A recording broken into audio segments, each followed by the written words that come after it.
सड़कों पर उतर आई है। जनता का विरोध सरकार के भीतर तक पहुंच गया है। सरकारी कर्मचारी भी सड़क पर आने लगे हैं। संसद और सुप्रीम कोर्ट से खिलवाड़ या किसी पार्टी का मसला नहीं होता है, जनता के भविष्य का मसला होता है। फ्रांस और इजराइल में जनता अपने भविष्य को बचाने के लिए सड़क पर उतरी है। सत्ता के अहंकार में इजराइल के प्रधानमंत्री नेतन्याहू सुप्रीम कोर्ट के जजों की नियुक्ति का अधिकार अपने पास रखना चाहते थे, लेकिन जनता ने पर उतरकर बता दिया कि कोई व्यक्ति लोकतंत्र में जन इच्छा से ऊपर नहीं है। नेतन्याहू को कहना पड़ा कि अगर संवाद के जरिए गृह युद्ध टालने का मौका हो तो प्रधानमंत्री के नाते मैं संवाद के लिए समय लेना चाहूंगा। उन्हें नेशनल टेलीविजन पर आकर कहना पड़ा है कि देश में गृह युद्ध की स्थिति पैदा हो गई है। इजराइल की जनता नारे लगा रही है कि अच्छे लोग बुरे कानूनों को बर्दाश्त नहीं करते हैं। इजराइल के प्रधानमंत्री नेतन्याहू ने न्यायिक सुधार को लेकर जो कदम उठाए हैं उसे लेकर पूरा इजराइल सड़क पर आ गया है। वहां जबरदस्त प्रदर्शन हो रहे थे।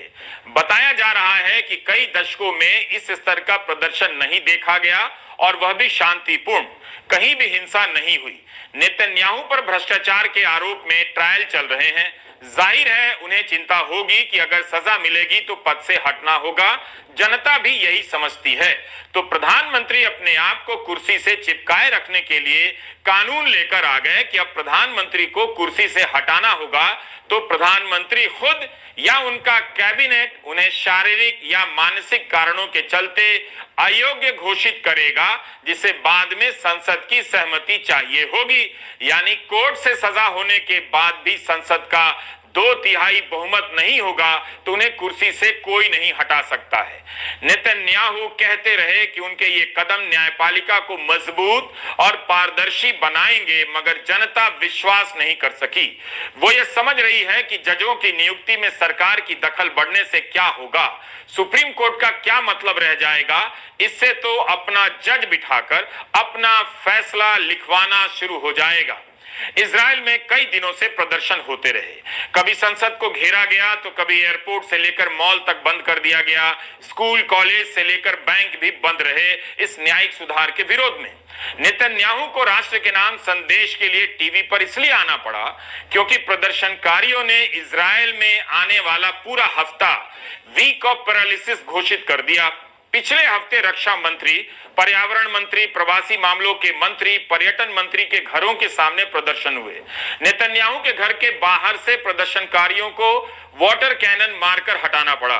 मंगलवार को वाइड स्प्रेड पैरालिसिस का ऐलान किया गया, मतलब व्यापक रूप से देश को ठप कर दिया जाता, मगर नेतन्याहू टीवी पर आए और कानून को टालने की बात कर गए। इस फैसले का विरोध वहां के रक्षा मंत्री ने किया तो उन्हें बर्खास्त कर दिया गया। इससे लोग और भड़क गए। सेना के भीतर से भी नेतन्याहू के न्यायिक सुधार का जबरदस्त विरोध हो रहा है। उन्हें पता चल गया होगा कि जब लोकतंत्र नहीं रहता है तो सेना उस देश की नहीं, तानाशाह की रक्षा करने वाली इकाई बन जाती है।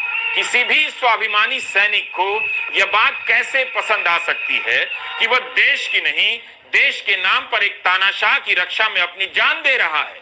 सेना की गरिमा तभी तक है जब तक लोकतंत्र है, इसके बाद वो सिर्फ गिरोह बन जाती है। इसलिए इजराइल में सेना के भीतर से भी इस न्यायिक सुधार का जबरदस्त विरोध हुआ। सेना में तैनाती का इंतजार कर रहे अफसर भी इसका विरोध करने लगे। उन्होंने कह दिया कि अगर न्यायिक व्यवस्था में छेड़छाड़ हुई तो वे ट्रेनिंग का बहिष्कार करेंगे। हाल ही में यह खबर भी आई कि राजधानी तेल अवीव के पुलिस चीफ प्रदर्शन में शामिल हो गए।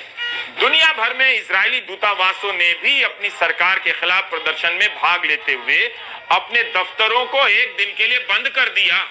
इजराइल की यूनियन ने सरकारी कर्मचारियों से हड़ताल करने का आह्वान किया था, जिसमें भारत से लेकर लंदन और न्यूयॉर्क के इजरायली दूतावासों ने भाग लिया। न्यूयॉर्क में इजराइल के राजदूत ने प्रदर्शन का समर्थन करते हुए कहा कि मैं नेतन्याहू के लिए काम नहीं कर, इस्तीफा दे दिया। इजराइल मेडिकल एसोसिएशन ने पूरे स्वास्थ्य सिस्टम में हड़ताल घोषित कर दी, जिसका असर सभी सरकारी अस्पतालों पर पड़ा।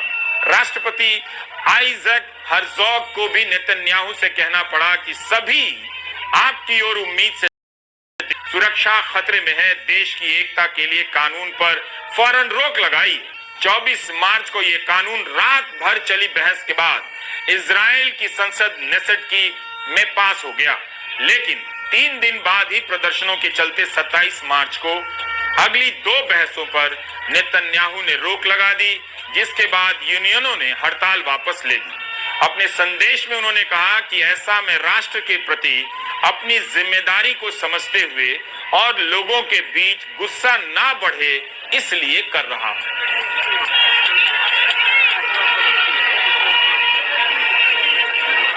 क्रोनोलॉजी समझिए, पहले जज अपने हिसाब से नियुक्त कर दो, फिर फैसले को अपने हिसाब से लिखवा लो और कहो कि कोर्ट का फैसला है, मानो।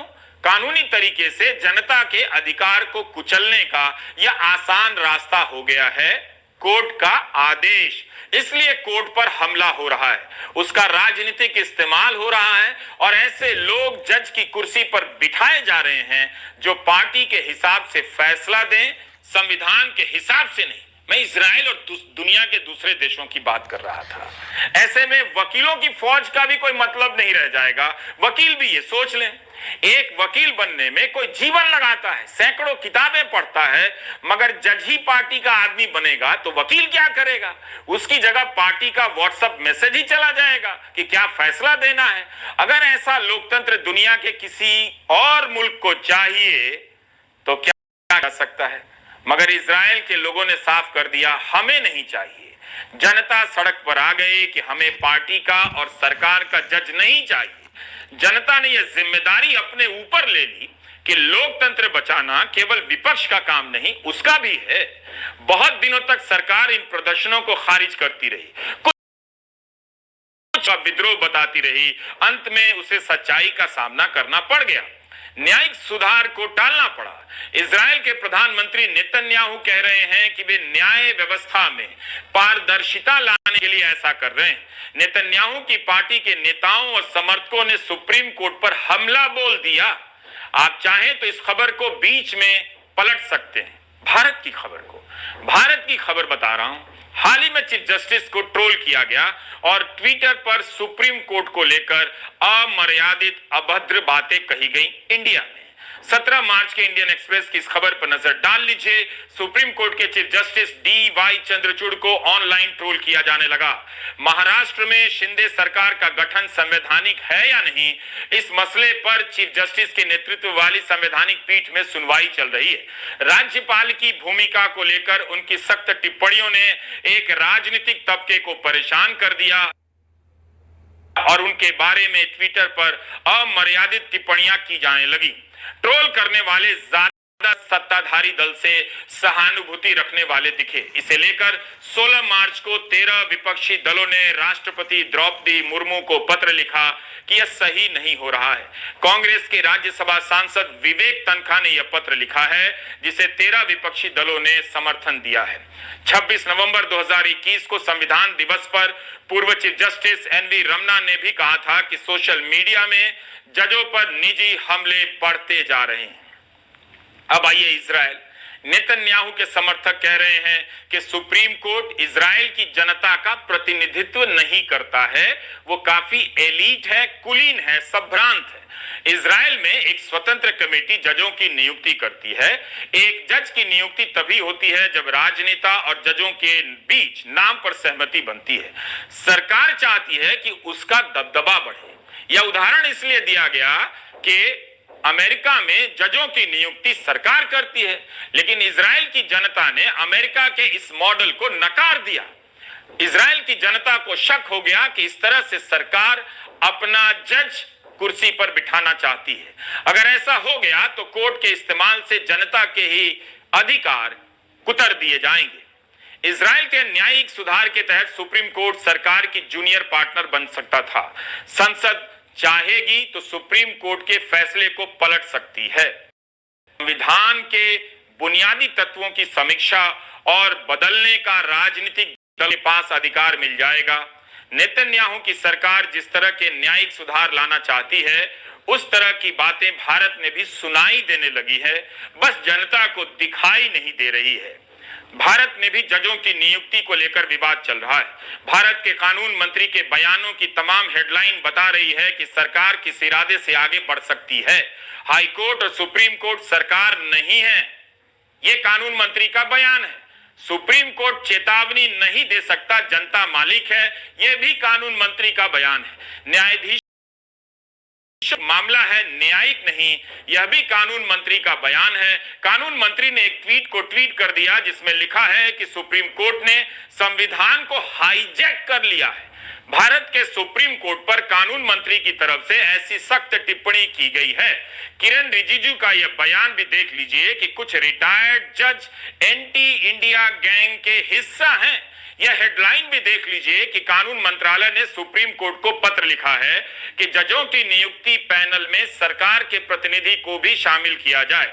इन बयानों से कुछ याद आया आपको, या फिर अतीक अहमद के पेशाब करने का लाइव कवरेज देखकर ही सुपर पावर फील करने लगे हैं? इजराइल की बहस की खबरों को पलट कर देखिए। प्रधानमंत्री बेन्यामिन नेतन्याहू न्यायिक सुधारों के जरिए सुप्रीम कोर्ट के जजों की नियुक्ति पर सरकार की मर्जी चलाना चाहते थे। इस एक बात का ध्यान रखना चाहिए कि वहां की जनता सुप्रीम कोर्ट की इमारत बचाने नहीं उतरी, वह केवल जजों की नियुक्ति की प्रक्रिया को स्वतंत्र नहीं देखना चाहती थी, बल्कि उसका यह विरोध बता रहा है कि वह न्यायिक स्वतंत्रता में किस हद तक विश्वास रखती है। उसके लिए नियुक्ति का मसला तो है ही, सरकार के नियुक्त जजों के फैसले को लेकर भी चिंता है। इजराइल की जनता को पता है कि अपना जज बिठाकर अंत में जनता के ही अधिकार खत्म किए जाते हैं। भारत के चीफ जस्टिस का बयान याद कीजिए, उन्होंने कहा था कि निचली अदालतों में जज सक्षम हैं मगर डर के कारण जमानत नहीं देते।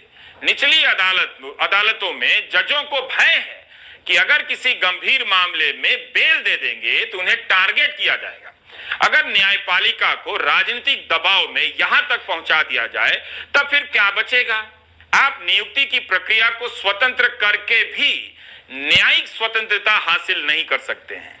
राहुल गांधी की सदस्यता जिस फैसले से गई है, उस फैसले की प्रक्रिया पर भी कांग्रेस की तरफ से सवाल उठाए गए हैं। इस सवाल का कम से कम ठीक से उत्तर दिया जाना चाहिए था। अगर इसमें जरा भी सच्चाई है तो बहुत खतरनाक है। जयराम रमेश ने भी ट्वीट किया है कि 7 फरवरी को लोकसभा में राहुल गांधी के भाषण के 9 दिन बाद 16 फरवरी को उनके खिलाफ मानहानि का मामला तेज होता है। शिकायतकर्ता हाईकोर्ट में अपना स्टे वापस लेता है और 27 फरवरी को 1 साल बाद बहस फिर से शुरू होती है। 17 मार्च को फैसला रिजर्व होता है। क्या ये महज संयोग है? चौथा, और ये चीजें अभी जैसा मैंने कहा इसके डिटेल्स चेक करने हैं, लेकिन जो हमको अभी तक तथ्य मिले हैं उसके अनुसार ये मामला काफी अरसे तक एक मैजिस्ट्रेट मिस्टर एक्स के सामने था। जब वो वहां था तो याचक ने, कंप्लेनेंट ने बड़े कोर्ट में, हाई कोर्ट में जाकर इस पूरे प्रक्रिया का स्टे ले लिया, रुकवा दिया उसको काफी अरसे तक, कई महीनों तक। जब उस व्यक्ति का स्थानांतरण हुआ या वो उस ओहदे से हट गए तो ये याचिका जो ऊपरी अदालत में डाली गई थी उसको विड्रॉ कर लिया गया और ये वापस नीचे आ गई एक भिन्न मैजिस्ट्रेट के सामने, जहां अभी आपको निर्णय अब आया है। तो इसकी तारीखें, इस प्रक्रिया को भी हम गौर से देखेंगे कि एक ठीक प्रकार से ये न्यायिक प्रक्रिया हुई है कि नहीं। लेकिन प्राथमिक दृष्टि से ये चौथा मुद्दा भी अत्यंत महत्वपूर्ण है। अब तो राहुल गांधी को यह भी आदेश दिया गया है कि सांसद के तौर पर जिस सरकारी मकान में रह रहे थे उसे तुरंत खाली कर दें। तो अब चलते हैं फ्रांस के अलग अलग शहरों में रिटायरमेंट की उम्र बढ़ाने के खिलाफ जबरदस्त विरोध प्रदर्शन हो रहे हैं, मगर इजराइल की तरफ फ्रांस में प्रदर्शन शांतिपूर्ण नहीं है।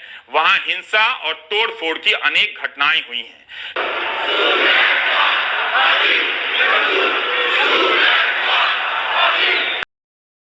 कई हिंसक हो गया और पुलिस पर भी हमला हुआ, दुकानें तोड़ी गई। आखिर रिटायरमेंट की उम्र 62 से बढ़ाकर 64 साल करने में ऐसा क्या है कि लोग सड़कों पर उतर आए? पेरिस की सड़कों पर कचरा भर गया, सफाई कर्मचारियों ने कचरा उठाना बंद कर दिया। बीबीसी ने लिखा है कि 6 में सड़कों पर से कचरा नहीं हटाया गया है। स्कूलों के टीचर भी इसमें शामिल हैं, उनके छात्र भी विरोध प्रदर्शन में हिस्सा ले रहे हैं। रेलवे के कर्मचारी भी विरोध प्रदर्शन कर रहे हैं। मीडिया रिपोर्ट के अनुसार 2/3 फ्रांस इस सुधार के खिलाफ है। फ्रांस के राष्ट्रपति मैक्रों की हटकर आधी रह गई है। सरकार की तरफ से दलील दी जा रही है कि 2030 तक पेंशन भोगियों की संख्या 2 करोड़ हो जाएगी। इससे सरकारी खजाने पर बहुत बोझ बढ़ेगा, बजट घाटा बढ़ेगा। इकोनॉमिस्ट ने भी लिखा है कि 2004 के आंकड़े के अनुसार 1 करोड़ 30 लाख पेंशन भोगी हैं। फ्रांस अपने जीडीपी का 14% पेंशन पर खर्च करता है। अमीर देशों की तुलना में फ्रांस पेंशन पर 2 गुना पैसा खर्च कर रहा है। मैक्रों की सरकार इस सुधार को पास करने के लिए तमाम यूनियनों से कई दौर की चर्चा कर चुकी है। संसद में 175 घंटे की बहस हुई। जिस तरह से भारत में कृषि कानून बिना किसी चर्चा के लाए गए, उस तरह से नहीं हुआ। इस सुधार पर काफी विचार विमर्श हुआ है। सभी यूनियनों ने ऐसे मना किया। सरकार सहमति नहीं बना पाई और फ्रांस में कई दौर की राष्ट्रीय हड़ताल भी हुई कि मैक्रों इस सुधार को न लाएं। मगर मैक्रों को लगा कि संसद में बहुमत नहीं प्राप्त होगा, तो उन्होंने संविधान के विशेष प्रावधान का इस्तेमाल किया। आर्टिकल 49 इस्तेमाल कर इसे पास करा लिया। फ्रांस की जनता अब इस बात से भड़क गई है कि संसद को बाईपास कर इस कानून को क्यों पास कराया गया।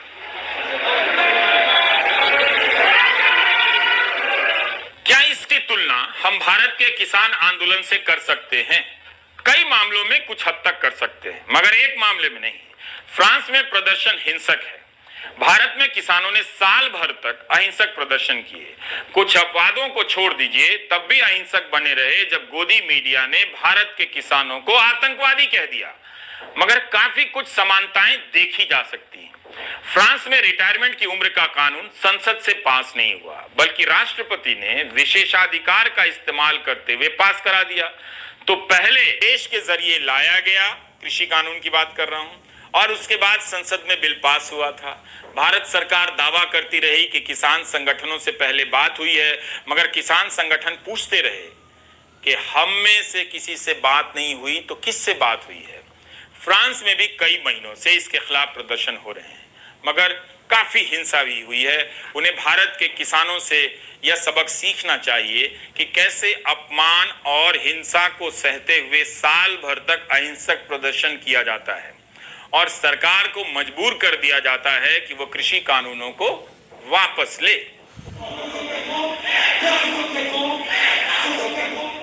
फ्रांस में जनता को यह बात नागवार गुजरी है कि संसद को कैसे बाईपास कर दिया गया। विपक्ष भी भड़क गया और नेशनल असेंबली में सरकार के खिलाफ अविश्वास लाया गया।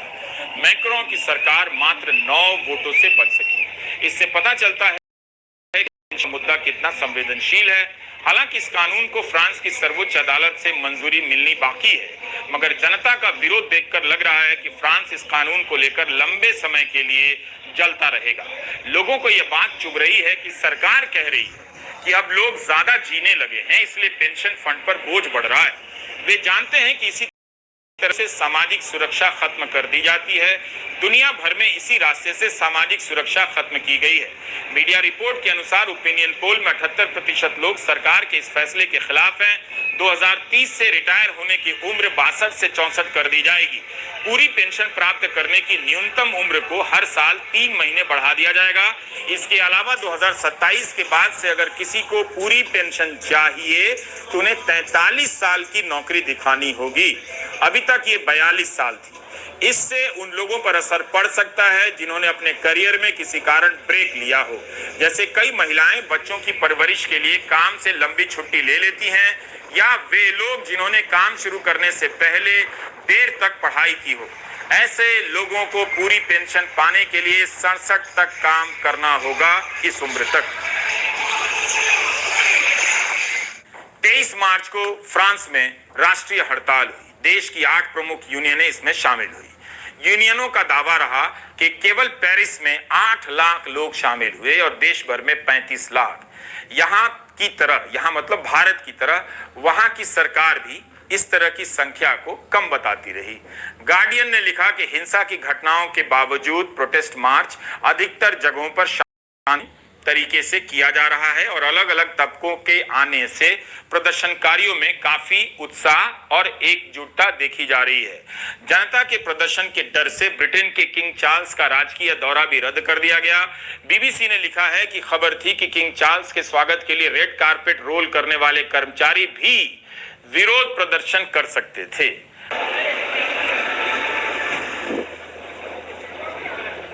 पेरिस में 900 से अधिक जगहों पर आगजनी की घटना हुई है। 20 दिन से कचरा साफ नहीं हो रहा है और बोर्डो शहर में जहां चार्ल्स को जाना था वहां के टाउन हॉल के दरवाजे को आग लगा दी गई। तो मैक्रोन सरकार ने चार्ल्स से अपना दौरा टालने के लिए कह दिया। आपको उमर खालिद का केस याद होगा। अमेरिका के तत्कालीन राष्ट्रपति ट्रंप का दौरा होना था, इसकी कोई सार्वजनिक सूचना नहीं थी। फिर उमर पर आरोप लगा दिया गया कि उसने कथित तौर पर ट्रंप के आने पर दंगों का षड्यंत्र रचा। ट्रंप के आने की जानकारी न्यूज में भी नहीं थी। मगर पेरिस में आशंका है कि लाल कालीन बिछाने वाले बगावत कर सकते हैं।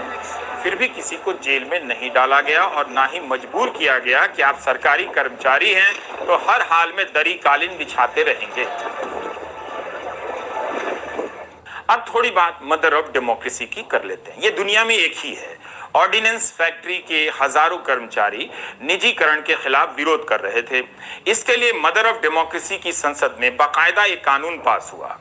संदर्भ यह था कि मोदी सरकार की कैबिनेट ने 16 जून 2021 को फैसला किया कि 41 आयुध कारखाना बोर्ड को 7 निगमों में बांट दिया जाएगा ताकि कारखानों को आधुनिक बनाया जा सके।